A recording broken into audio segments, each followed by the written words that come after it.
Ukraine और Russia में बना युद्ध का माहौल अब पूरी तरीके से विकराल रूप लेता जा रहा है। ऐसे में बहुत सारे ऐसे भारतीय छात्र हैं जो वहां फंसे हुए हैं, जिन्हें धीरे धीरे ही सही पर उनकी वतन वापसी हो रही है। छात्रों का वतन वापसी का सिलसिला लगातार जारी है।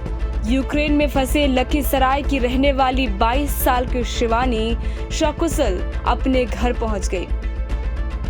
जंग के बीच में यूक्रेन से भारत तक का सफर शिवानी के लिए कैसा रहा और किस तरीके से उन्होंने सफर को तय किया और भारत और यूक्रेन की सेना का क्या योगदान था और कौन सी ऐसी बेहतरीन और कौन सी ऐसी ढाल थी जो इन छात्राओं को सुरक्षा दे रही है। शिवानी से खुद ही सुनिए।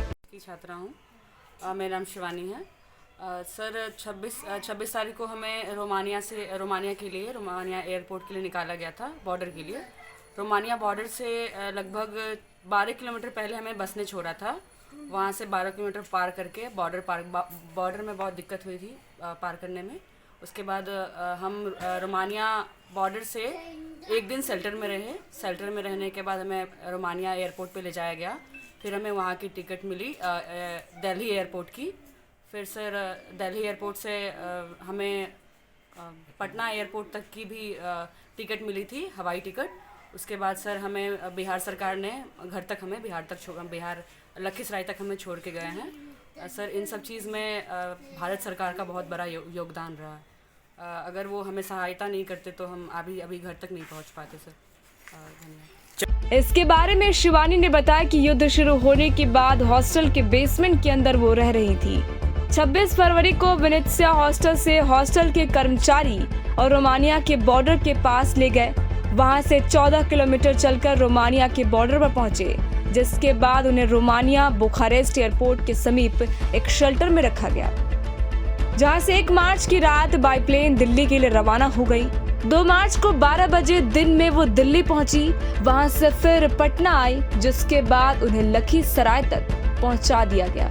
यकीन मानिए, जब आप जिंदगी के उस दोराहे पे खड़े होते हैं जहां आपके सामने मौत नजर आती है, ऐसे में अचानक अगर आपको एक उम्मीद की किरण नजर आएगी और आप घर पहुंच जाएंगे, तो उस पल से खूबसूरत और उस पल में जो सुकून मिलता है, उससे बेहतर कभी नहीं लगेगा आपको।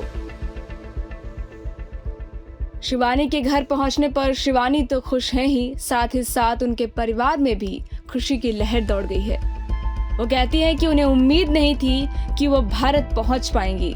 अगर भारत सरकार उनकी मदद नहीं करती तो शायद ये नामुमकिन था। टाइम 8 बिहार के लिए लखीसराय से मनोज कुमार की रिपोर्ट।